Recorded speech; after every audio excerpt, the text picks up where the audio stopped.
செல்வோம். நம்மோடு வருபவர் நல்லவரும் வல்லவருமான கடவுள்.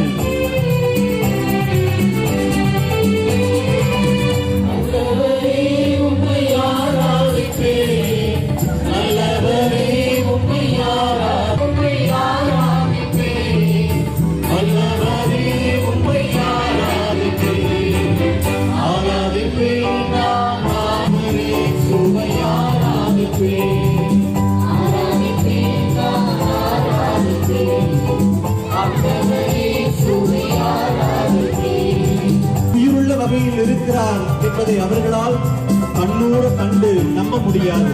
ஆனால் நம்முடைய பக்தி, நம்முடைய கட்டுப்பாட்டு நிறைந்த நடத்தை, நம்முடைய பரவசமான பங்கெடுப்பு இவற்றை பார்த்து மக்கள் நற்கருணையில் இயேசு இருப்பதை உணர முடியும்.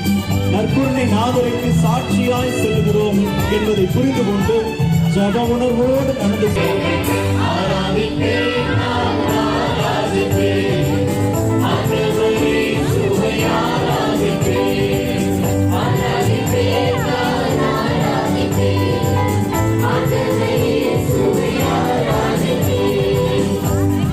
தொடக்க கால கிறிஸ்தவர்கள் எல்லா மக்களுடைய நன்னடத்தையும் பெற்றிருந்தார்கள்.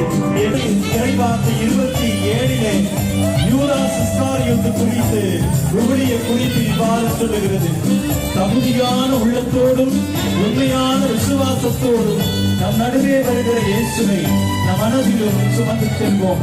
உண்மையிலும் ஆவியிலும் ஆண்டவரை ஆராதிப்போம்.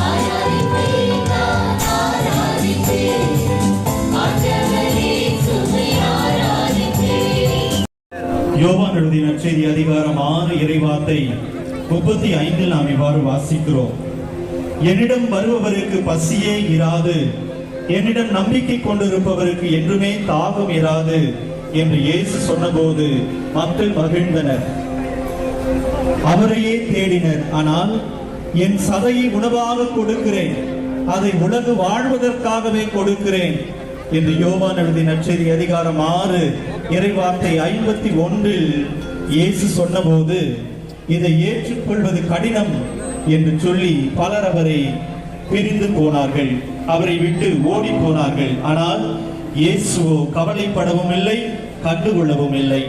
மாறாக தாம் சொன்னதை தமது இறுதி இராவுணவின் போது நிறைவேற்றி நிலைப்படுத்துகிறார்.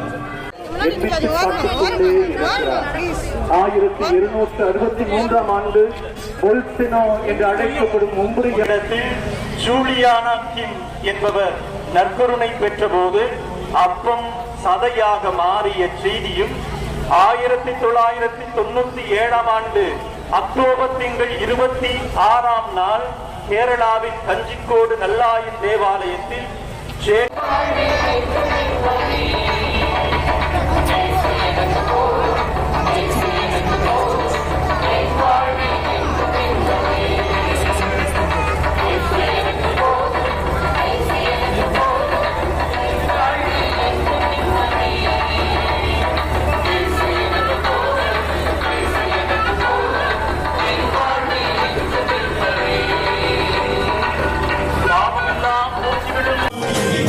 வீடு கட்டிக் கொண்டிருக்கிறவர்கள், வீடு வாங்க வேண்டும் என்று நினைக்கிறவர்கள், வழக்கு நாடி கொண்டிருக்கிறவர்களுக்கு நீதி கிடைக்கவும், திருமண வரனுக்காக ஜெபித்துக் கொண்டிருக்கிறவர்களுக்கு திருமண வரன் கிடைக்கவும், திருமணமாகி குழந்தை இல்லத்திற்காக ஜெபித்துக் கொண்டிருக்கிறவர்களுக்கு குழந்தை பேறு கிடைக்க வேண்டியும் நாம் ஜெபித்து உற்சாகமாக நாம் வாழ்வோம்.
ஆண்டவர் மத்தியில் இருக்கிறார். சுகத்தை கொடுக்கிற